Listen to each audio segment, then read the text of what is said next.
I Am the Answer by Lillian DeWaters. Chapter 16, On the Mount. In the beginning was consciousness, and consciousness was God. And there was nothing made but was made of consciousness, God. In the beginning means now, or any time one begins to see things as they rightfully are, when the light of revelation dawns for you.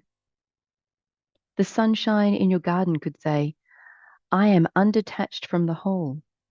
I am not here as a piece or bit of all the sunshine there is, but since I cannot be divided or separated from the whole, then I am that, nor can I be otherwise. In the same way, you are spirit. You are consciousness. I am spirit. I am consciousness. It is the same spirit, consciousness, the same life, being, the same body, universe. It is all one whole. Such was the simple teaching of the Christ, and the reason he spoke so frequently in terms of I am. Indisputably, there is but the one I, the I which is consciousness, the I which is life, the I which is the whole. To be able to see this is also to see the impossibility of minds, lives, beings, or individualized consciousness. Moreover, the time to give up enacting them. When the heart is ready, the Christ appears. The Christ, self-revelation, is always here and at hand. In the beginning was the infinite consciousness, and all things were made by consciousness. And without consciousness was not anything made that was made. Reader, when will you awaken to see that you are this consciousness with whom all things are possible and whom all things exist?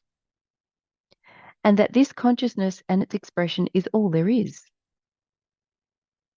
Accepting this consciousness as creative mind, we may now begin to create or produce many new and wonderful things. Indeed, the ability to create is our very nature, but never as the assumptive individual. When one claims the power and authority to create in the name or form of man, he does so in ignorance and darkness, and such presumption is destined to failure. Our ability to create abundance of all good begins when we repudiate the false position of personal creatorship and think as the self, the universal creator. Even a glimpse of this wonder and glory thrills us, and of course, participation fulfills it.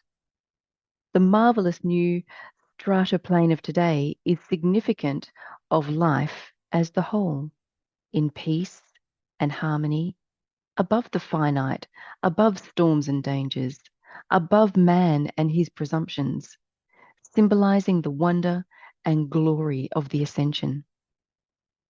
As people begin more clearly to comprehend that consciousness is the one universal, unlimited mind, they will more readily give up the false viewpoint of separateness and individuality. Then limitations will abate everywhere. A new heaven and a new earth shall be established, where new ideas and new abilities will be used to create the myriad of useful things which are needed in order that we progress into an experience of greater and fuller joys and activities in all directions. As the one, the power to create is present in all. The recognition and acceptance of this astounding realism will open up unlimited resources and bring new and greater prosperity to everyone. The author, Edward Bellamy, had vision of just such a creative new age when he conceived his book, Equality. Many of his revolutionary ideas might well be put into practical use today. Those now ready to give up a part for the whole, the limited for the unlimited, many false minds, selves, bodies, and activities for the one creative mind and its all-inclusive perfect ideas and abilities, will find a new age present, an altogether new world at hand. Here, all shall live in peace, harmony, happiness, and the joyous experience of every good and perfect thing. When shall this glorious event come to pass? Whosoever will, let him begin now to prepare himself for it. For if he is to experience it at all, he must be the creator of it. As creative mind and creator are one, what can you lose by accepting this new view of creator and creation?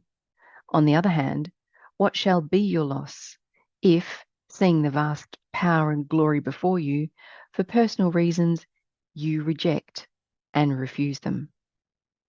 Moreover, your readiness to act upon this self-revealing light will give you the strength and ability to convert others to this glorious viewpoint by example.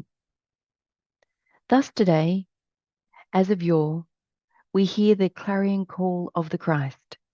Repent of separateness and division. Repent of personalities and individualism. Repent of limitation, bondage, restriction everywhere. Lay down the mistaken view of the Creator as an unknown being outside of you and afar off. See and be that which you eternally already are, this identical one. Chapter 17. This is the day. This is the day which the Lord hath made. We will rejoice and be glad in it. From Psalm 118. Today is the day of power, authority, action, and dominion. Today is the day of our Lordship, the day when it may be said of us, Thou shalt decree a thing, and it shall be established to thee. From Job. No need, then, that we look into the future for peace to come or joy and gladness to be at hand, for wars to cease and sorrows to flee away, nor any need to resort to the planets for information regarding our prospects for security and happiness. All such wrong thinking should be renounced, as well as the mistaken viewpoint that one needs to contend with a mortal mind or material sense, which is supposedly attempting to sow evil suggestions everywhere.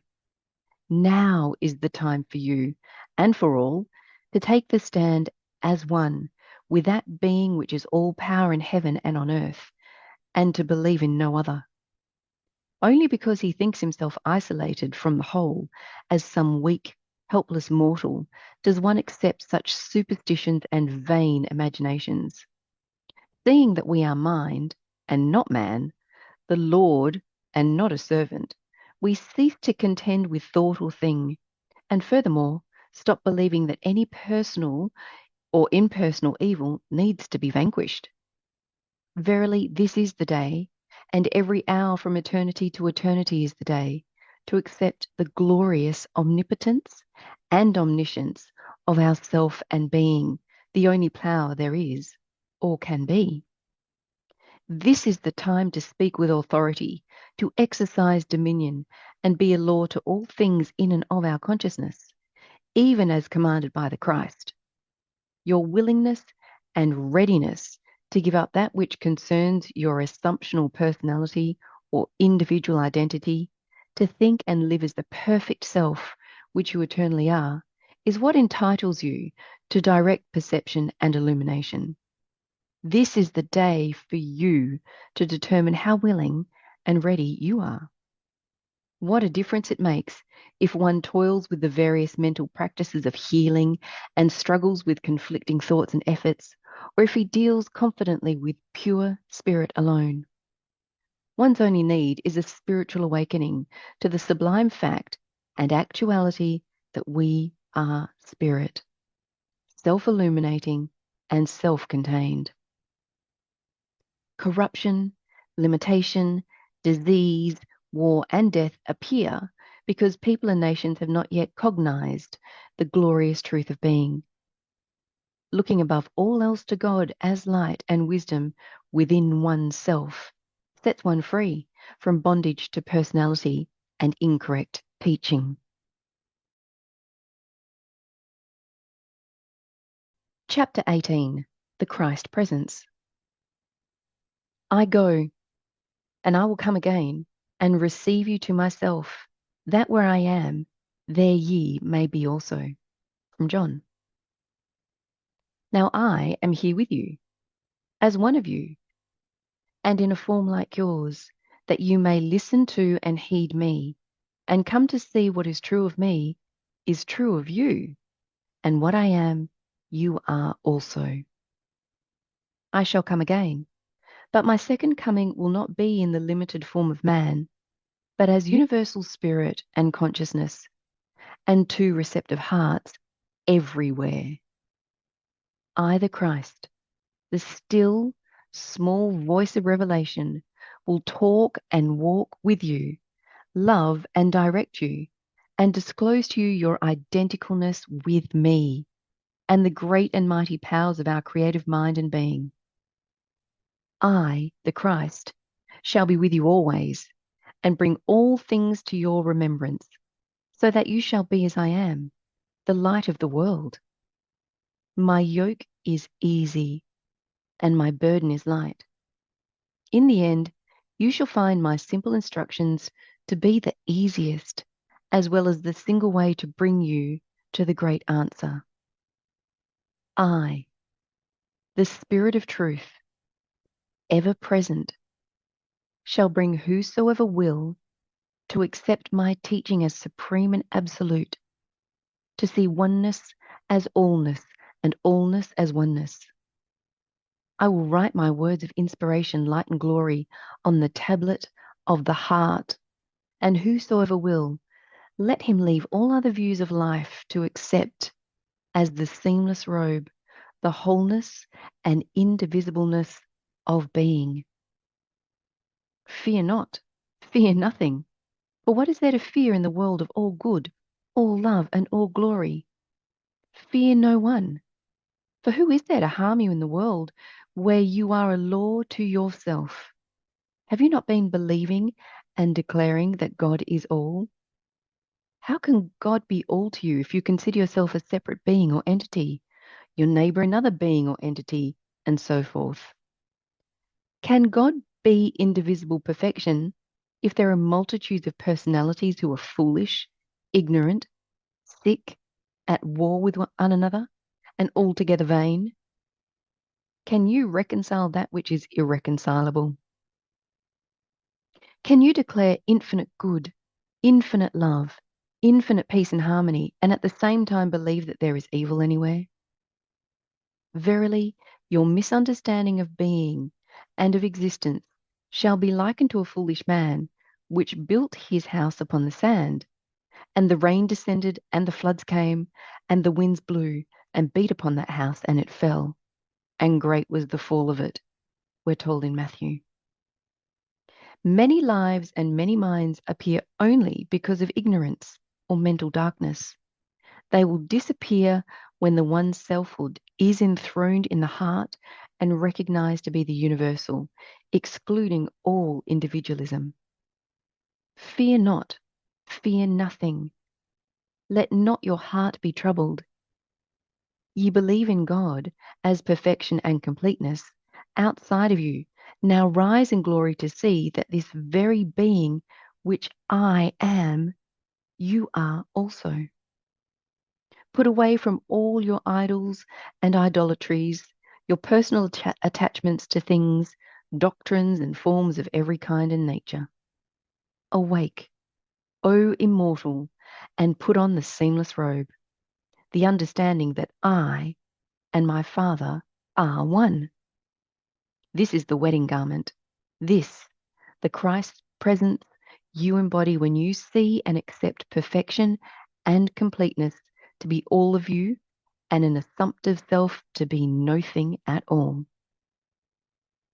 Verily, the revelation of the one being, the one body, and the one universe as unlimited, immaculate substance spirit is my second coming, my second presence in your midst, which, as you receive and embody, shall usher you as it were, into that place which I have prepared for you, and to the full vision and knowledge of your identicalness with the one mind, life, being, even as I am. Chapter 19. Equality. The ringing tones of him who knew the great requisite, as well as the great answer, still reverberate down through the ages. Whosoever will come after me, take possession of the infinite all, let him deny himself, disclaim any form or individual selfhood, take up his cross, abide with this new idea, and follow me. Accept my teaching as absolute and supreme. From Mark. He that findeth his life to be the one indivisible spirit shall lose it as man a separate individuality, and he that loses his life as man shall find it as the universal selfhood. From Matthew. It should now be easy for one to grasp that all earthly troubles and problems, including the present war conditions, appear solely because of the belief in many individualities, each accepting a self and identity of his own. Surely in God, the infinite one and all, there are no such states, beliefs, nor conditions.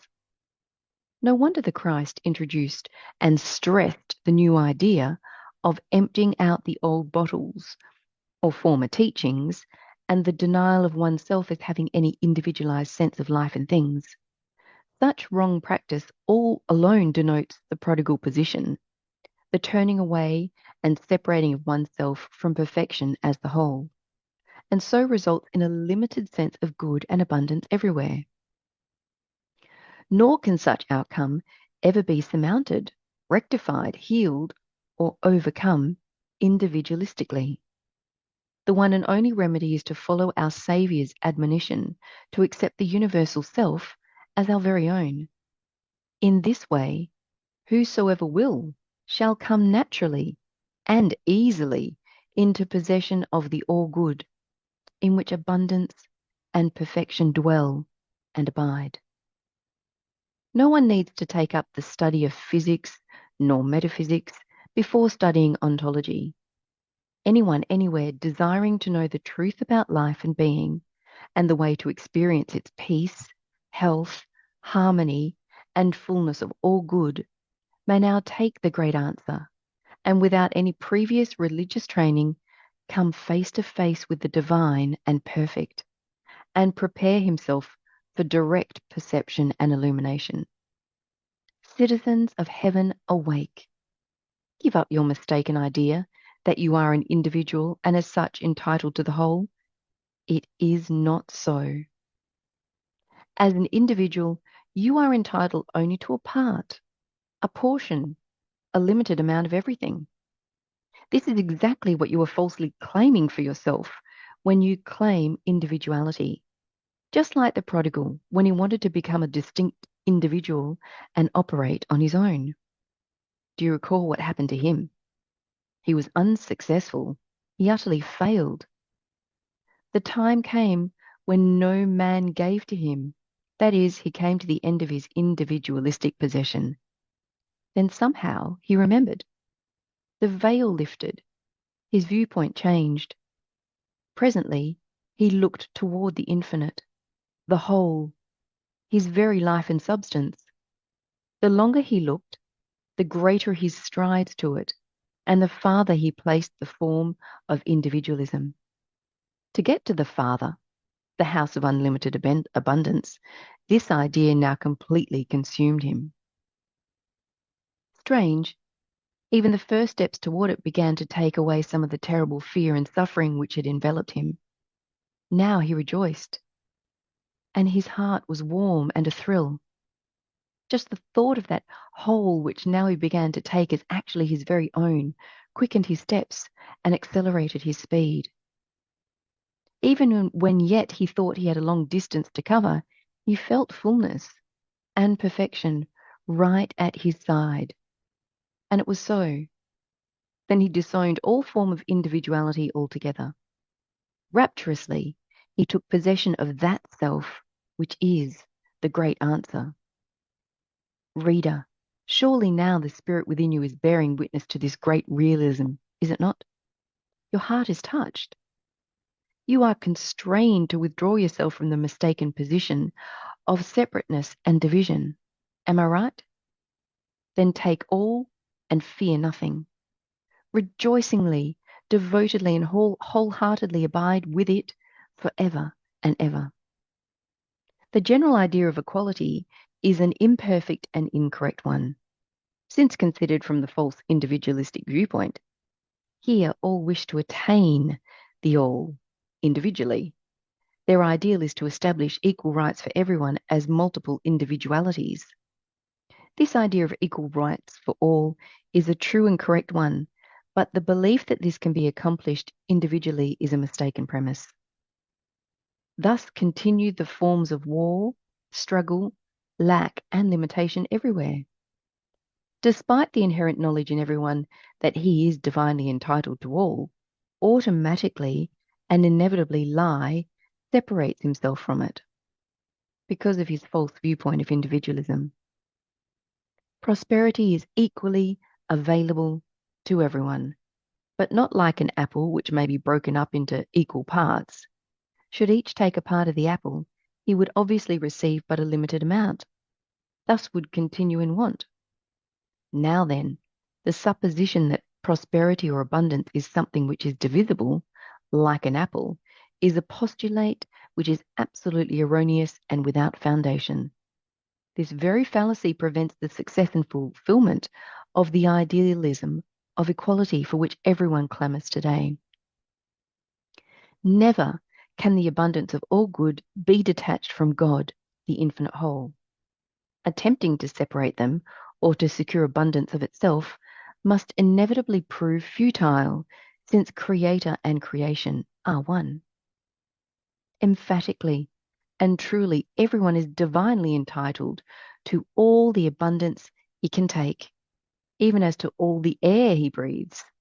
But the idea of equalization of abundance, based on the viewpoint that all are entitled to it separately or individually, will ever prove futile. Air, for instance, is an indivisible whole. Unlike the apple, it cannot be separated into portions. Exactly so with life and being. For any to obtain unlimited abundance, he must accept the premise that it is not something to be acquired, earned, nor secured, but to come into his possession as though it were his very own, for such it is. Content to be but a limited man, how dare he claim rights to the unlimited? It is an utter impossibility for one to gain his life without losing it, or to enjoy access to the blessed whole without disowning a separate identity. Only when we accept the creator of it are we entitled to unlimited abundance, since creator and abundance are one. Therefore, the single way is for us to identify with it.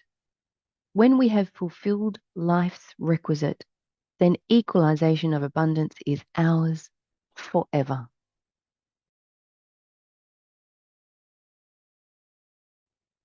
Chapter 20. I am the life.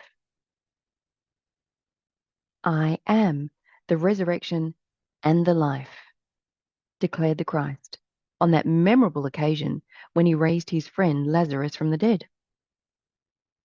Just previous to this authoritative statement, Martha had voiced the prevailing belief that at a general resurrection, or last day, she expected to see her brother again. How quickly Jesus repudiated such a theory, disdaining to place the wholeness and health of his friend in some imaginative faraway future. No wonder, too, that he boldly announced for himself and for all who would accept him, I am the resurrection and the life. I am the resurrection out of the imaginative unreal into the full possession of my eternal self as heaven, now and always. Such resurrection is not dependent upon times, places, doctrines, nor personalities, nor upon a theoretical distant deity, but is myself, yourself, the one indivisible and universal selfhood, without shadow of turning. To see that we are life itself, not shifting students of it, the one spirit, immutable and undefiled, precludes death and thus eliminates any necessity for resurrection. He that believeth in me and in my teachings, though he were dead, asleep to progress and revelation, yet shall he live and be aware of himself as he really is. Always, Jesus knew and identified himself with perfection and completeness at hand. So should we do likewise. A woman struggling for 2 years to pay her debts, to find employment and keep possession of her little home, was brought face to face with her utter despair. For on the following day, certain authorities were to take possession of her home, her belongings, everything, leaving her penniless, homeless, a failure. In this crucial moment, a voice spoke to her saying, "They cannot touch your being." This was her hour of resurrection. Instantly, she saw that she might lose every material form or thing, but never her being. She decided for this last night to live in being. She slept peacefully and awakened happy and refreshed, still knowing nothing can touch my being. Early a knock came upon the door, and there stood, not the authorities, but a messenger boy who handed her a sealed envelope. Her services were requested by a large and important firm in that city. The work proved permanent and paid the highest salary she had ever received. She kept her home and her belongings, paid her debts, and more important still, learned a never to be forgotten lesson that we are to locate our wealth and our supply of all things in our own being. Identifying herself with the being who is all and so possesses all, and letting go all effort to obtain anything from man's world of limitation and lack, effortlessly she came into possession of her permanent peace, security, and abundance, and the enjoyment of all needful things. Entering the new era of today, we should welcome with open arms the new and true understanding of the Christ teaching, and happily come into the experience of all things for which we stand in need. As creative mind, we shall produce everything needful and useful. Seeing this as the eternal fact, will you arise and come into the recognition and awareness of yourself and creative mind as identical? Will you resurrect yourself from any dead beliefs in an outside I am and a future heaven? Then shall you ascend into the glorious realization that I am the resurrection and the life. Chapter 21. The last shall be first. The 20th chapter of Matthew, we find the parable of the laborers. Here Jesus spoke of a householder who hired laborers for a penny a day, paying exactly the same amount to those who came at the 11th hour as they who toiled the entire day. Since such dealing appears to be unjust and inconsistent, let us look beneath the surface for the real meaning of this doctrine and find its underlying viewpoint. Who are the laborers? Who is the householder? And what does the penny represent? The laborers are those who call themselves man, mortals, or personalities, believing life to be separated into parts. The householder is the Lord's self as the whole. The penny signifies heaven, which being all there is of the reward, none may receive more, regardless of the length of time consumed in laboring for it. The 11th hour signifies the final step of awakening, which takes one out of the laboring class into that of the householder, out of division into oneness.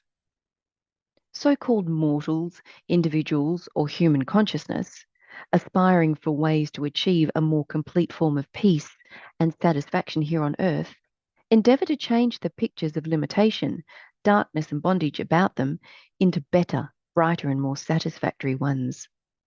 Such labour is done by the sweat of the brow, or, with a more advanced and spiritually progressive outlook, by the effort of thought. Nevertheless, the point of view is actually the same. Certain work must be done by the individual. While the multitudes are engaged in this fashion, others dare to claim the same reward, yet use neither muscle nor thought to earn it, for they see that they and the Father are one. Then arise dissensions among the labourers. For why?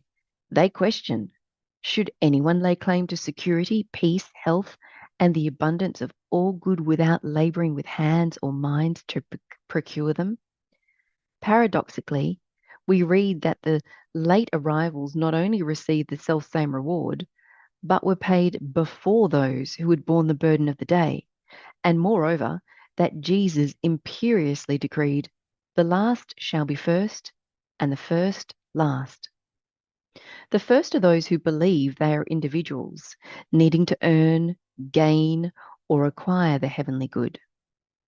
Those who have given up the belief that they are separate individuals to accept the indivisibility of the one represent the last. Thus shall these be first to come into the joys of the new age now approaching. For renouncing the position of the labourer, they identify the self with the householder, the universal whole. Coming face to face with the great reality that as the self, one is the truth and not a disciple, the whole and not an idea, the thinker and not the image, he disclaims all association with human footsteps to be the way to himself, the way of immortal and everlasting life, the way of almighty and omnipotent mind. Verily, the way of the Lord or householder. In short, the way of the one, the whole.